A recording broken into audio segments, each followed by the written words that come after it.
നമസ്കാരം. ഗുരുക്കളെ സഹായിക്കണം, കടുത്ത വിദ്യാതടസ്സമുണ്ട്. ഞാനിപ്പോൾ ജ്യോതിഷം പഠിച്ചു കഴിഞ്ഞ ഒരാളാണ്. അപ്പോൾ ആദ്യമായിട്ടാണ് അതൊക്കെ ഞാൻ ചെയ്തിരുന്നു. അതെൻ്റെ ഒരു അടുത്ത സുഹൃത്തുക്കൾ മാത്രമായിട്ടാണ് ചെയ്തിരുന്നതൊക്കെ. ഇപ്പം ഞാൻ വെറുതെ ഇതൊക്കെ ഒന്ന് പരീക്ഷിച്ച് നോക്കുകയാണ്. അപ്പോൾ എനിക്ക് ഫേസ്ബുക്കിൽ കുറേ മെസ്സേജുകൾ വന്നിട്ടുണ്ടായിരുന്നു. അപ്പോൾ അതിൽ നിന്ന് എടുത്തിട്ടാണ് ഞാൻ ചെയ്യുന്നത്. ഇപ്പോൾ ഒരാളുടെ വിദ്യാതടസ്സം ഉണ്ട് ജാതകത്തിൽ നിന്നാണ് പറഞ്ഞിട്ട് എന്തോ സഹായിക്കണം എന്ന് പറഞ്ഞിട്ടൊരു മെസ്സേജ് വന്നിരിക്കുന്നു. അപ്പം ഞാനത് നോക്കാൻ പോവുകയാണ്. കിട്ടിയുള്ളത് 4-ാം ഭാവമാണ്. 4-ാം ഭാവത്തിൽ കർക്കിടകൻ രാശിയാണ് വന്നിട്ടുള്ളത്. കർക്കിടകൻ രാശി എന്ന് പറഞ്ഞു കഴിഞ്ഞാൽ വളരെ മന്ദഗതിയിലുള്ളൊരു ഇതാണ്. അതായത് ഇപ്പോൾ വിദ്യ ആയാലും മന്ദഗതിയിലാണ് പോകുന്നത്. മന്ദിപ്പാണ് അതിനുള്ളത്. മന്ദിപ്പെന്ന് വെച്ച് കഴിഞ്ഞാൽ വളരെ വേഗത കുറഞ്ഞ രീതിയിലാണ് വിദ്യയിലുള്ള പുരോഗതി. അപ്പം അതിന് വേണ്ടിയിട്ടായാലും നമ്മൾ ധർമ്മദൈവം 4-ാം ഭാവത്തിൽ ധർമ്മദൈവത്തിനാണ് കൂടുതൽ പ്രാധാന്യം വരുന്നത്. അപ്പോൾ അമ്മ എന്നുള്ള ഒരു സ്ഥാനവും പിന്നെ ധർമ്മദൈവം. അപ്പോൾ ആ ധർമ്മദൈവത്തിന് നമ്മൾ കൂടുതലായിട്ട് നമുക്ക് ചെയ്യുന്ന കാര്യങ്ങൾ ചെയ്തു പോരാ. അതാണ് ഏറ്റവും വലിയ കാര്യം. രണ്ടാമതായിട്ട് 4-ാം ഭാവത്തിൽ വേറൊരു പ്രശ്നം വരുന്നതെന്ന് വെച്ച് കഴിഞ്ഞാൽ നമ്മൾ കൂട്ടുകാരെ അധികം വിശ്വസിക്കാൻ പറ്റില്ല എന്നുള്ളൊരു കാര്യമാണ് കാണുന്നത്. കാരണം കൂട്ടുകാരെ ഈ കാര്യങ്ങളിൽ ഒരുപാട് വിശ്വസിച്ച് കഴിഞ്ഞാൽ പിന്നെ ചതി, കുത്ത് ഇതൊക്കെ ഉണ്ടാവാനുള്ള ചാൻസ് ഉണ്ട്. അപ്പോൾ നമ്മളുടെ ആയുള്ള കാര്യങ്ങൾ അന്വേഷിച്ച് നടക്കുക എന്നുള്ളത് നമ്മൾ കൂടുതലായിട്ട് നമ്മൾ പഠിക്കേണ്ട വിദ്യാപരമായുള്ള കാര്യങ്ങളിൽ കൂടുതൽ ശ്രദ്ധിച്ച് അത് മാത്രം ശ്രദ്ധിച്ച് മുന്നിലേക്ക് പോവുക എന്നുള്ളതാണ് ഇതിൽ കാണുന്നത്. അടുത്തൊരു മെസ്സേജ് എന്നുള്ളത്, ഞാൻ ജനിച്ചു വളർന്ന വീട്ടിൽ എപ്പോഴും ദാരിദ്ര്യം, കലഹം, രോഗം എന്നിവ മാറി മാറി വന്നുകൊണ്ടിരിക്കുന്നു. ചില രോഗമാറ്റങ്ങൾ വരുത്തിയെങ്കിലും പ്രയോജനം ഉണ്ടാവില്ല. ഇത് സ്ഥലത്ത് എന്തെങ്കിലും ദോഷം നിലനിൽക്കുന്നത് കൊണ്ടാണോ? 7-ാം ഭാവം കിട്ടിയിട്ടുള്ളത് നമുക്ക് 7-ാം ഭാവമാണ് വന്നുള്ളത്. അപ്പോൾ തുലാൻ രാശിയാണ്. തുലാൻ രാശിയിൽ വരുന്നത് എന്ന് വെച്ച് കഴിഞ്ഞാൽ നമ്മളുടെ കുടുംബപരമായുള്ള കാര്യങ്ങളാണ്. അതായത് നമ്മളുടെ വിവാഹം, ദാമ്പത്യം, ഭാര്യ, യാത്രകൾ, ഇതൊക്കെയാണ് അതിനകത്ത് വരുന്നത്. 7-ാം ഭാവത്തിൽ നമുക്കിപ്പോൾ സ്ഥലത്ത് വല്ല ദോഷമുണ്ടോ ഇല്ലേ എന്നുള്ളതാണ് കാണുന്നത്. സ്ഥലത്ത് ദോഷമുണ്ടോ എന്ന് ചോദിച്ചു കഴിഞ്ഞാൽ നമുക്ക്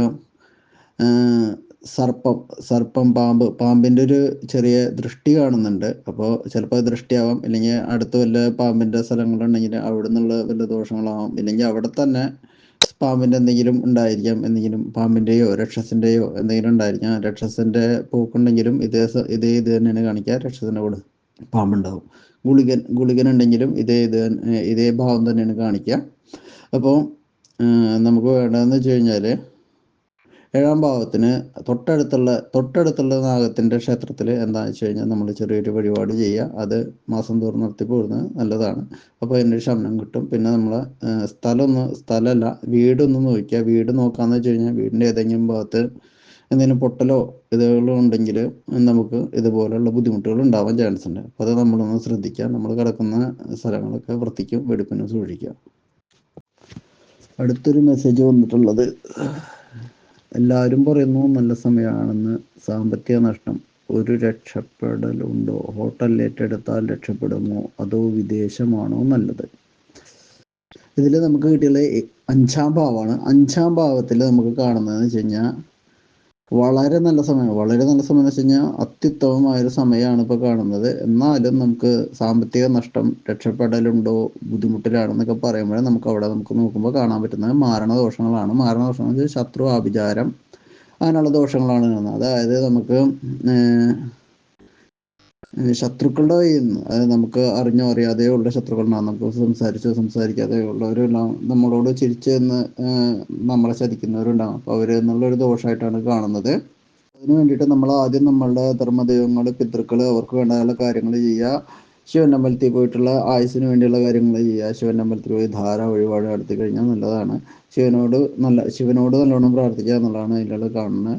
പിന്നെ നമുക്ക് ചെയ്യാനുള്ളതെന്ന് വെച്ച് കഴിഞ്ഞാൽ ദുർഗാദേവി ഇല്ലേ, ഭദ്രകാളി, അവിടെ പോയിട്ട് നമുക്ക്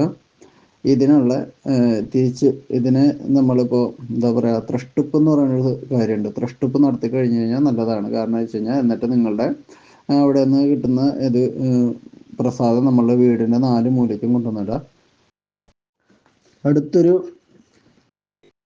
കേസ് വന്നിട്ടുള്ളതെന്ന് വെച്ച് കഴിഞ്ഞാൽ, 42 വയസ്സ് കഴിഞ്ഞാൽ ഫാമിലി ഫുൾ സെറ്റ് ആകും എന്നാണ് ഒരാൾ പറഞ്ഞിട്ടുള്ളത്. അത് പറ്റിച്ചതാണോ? ഒരു മറുപടി പ്രതീക്ഷിക്കുന്നു. നമുക്കപ്പോൾ ആദ്യം ഇപ്പോഴത്തെ ഒരു സമയം നോക്കാം. അത് കഴിഞ്ഞതിന് ശേഷം നമുക്ക് പിന്നീടുള്ള കാര്യങ്ങൾ നോക്കാം. ഇപ്പോഴത്തെ ഭാവം 8ാം ഭാവമാണ്. 8 എന്ന് പറയുന്നത് സർവനാശം എന്നുള്ളൊരു ഭാവത്തിലാണ് നിൽക്കുന്നത്. 8ാം ഭാവാധിപൻ അങ്ങനെയാണ് കാണിക്കുന്നത്. സർവനാശം, ആഭിചാരം, ഇതൊക്കെയാണ് 8ാം ഭാവത്തിൽ വരുന്നത്. അപ്പോൾ ഇപ്പോഴത്തെ സമയം അത്ര നല്ലതല്ല എന്നാണ് കാണുന്നത്. അപ്പോൾ അതിനു വേണ്ടി എന്താണെന്ന് വെച്ച് കഴിഞ്ഞാൽ നമ്മൾ ഇപ്പോൾ ആചാരം വേറെ രീതിയിലുള്ള ഒരു ആചാരമാണ് നമ്മളുടെ. ഇപ്പോൾ സാധാരണ നമ്മളെല്ലാം ഹിന്ദുക്കൾ എന്ന് പറയുന്നത്, അപ്പോൾ ഇന്ത്യയിൽ ജീവിക്കുന്നവരെല്ലാവരും ഹിന്ദുക്കളാണ്. എന്നിരുന്നാലും വിവിധ വിഭാഗങ്ങളായി വിവിധ രീതികളിലാണ് പല ആൾക്കാരും പിരിഞ്ഞു പോയിട്ടുള്ളതാണ്. അപ്പോൾ അങ്ങനെയെന്ന് വെച്ച് വരുമ്പോൾ നമുക്കിപ്പോൾ നമ്മളുടെ ഒരു ആചാരപ്രകാരം നിങ്ങളുടെ രീതിയിൽ കാണുമ്പോൾ നിങ്ങൾ മൂക്കാഞ്ചാത്തൻ എന്ന് പറയുന്ന മൂർത്തിയുടെ ഇവിടെ എന്തെങ്കിലും നല്ല കർമ്മങ്ങൾ ചെയ്യുക എന്നുള്ളത് നിങ്ങൾക്ക് നല്ലതാണ്.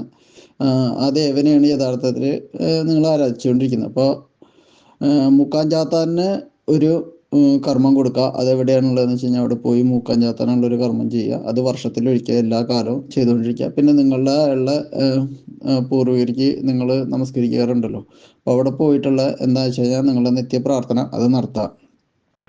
ഇത്രയാണ് ചെയ്യാനുള്ള കർമ്മങ്ങൾ. പിന്നെ വേറെ രീതിയിലാണെങ്കിൽ നിങ്ങൾ ഇപ്പോൾ ശിവൻ്റെ ഒരു പ്രാർത്ഥനയാണ് നിങ്ങൾക്ക് വേണ്ടത്. അപ്പോൾ അതെന്ന് വെച്ച് കഴിഞ്ഞാൽ അത് ശിവനിപ്പോൾ ഒരു പിൻവിളക്ക്, ധാര, അതുപോലെ ആയുസ്സിന് വേണ്ടിയുള്ള കാര്യങ്ങൾ അതിപ്പോൾ ചെയ്യുന്നത് നന്നായിരിക്കും. ഇത്തരം കാര്യങ്ങൾ ചെയ്ത് കഴിഞ്ഞ് കഴിഞ്ഞാൽ ഏകദേശം കാര്യങ്ങൾ ഭംഗിയായിരിക്കും. മൂക്കാഞ്ചാത്തനോട് കൂടി ഇപ്പോൾ മൂക്കാഞ്ചാത്തൻ എന്നുള്ള ദേവത ഉള്ളിടത്ത് കാളി എന്നുള്ളൊരു ദേവത ഉണ്ടാവും. അപ്പോൾ മൂക്കാഞ്ചാത്തന് ചെയ്യുമ്പോൾ കാളിക്ക് എന്തെങ്കിലും ഒരു ചെറിയ വഴിപാട് ചെയ്യുന്നത് നല്ലതായിരിക്കും.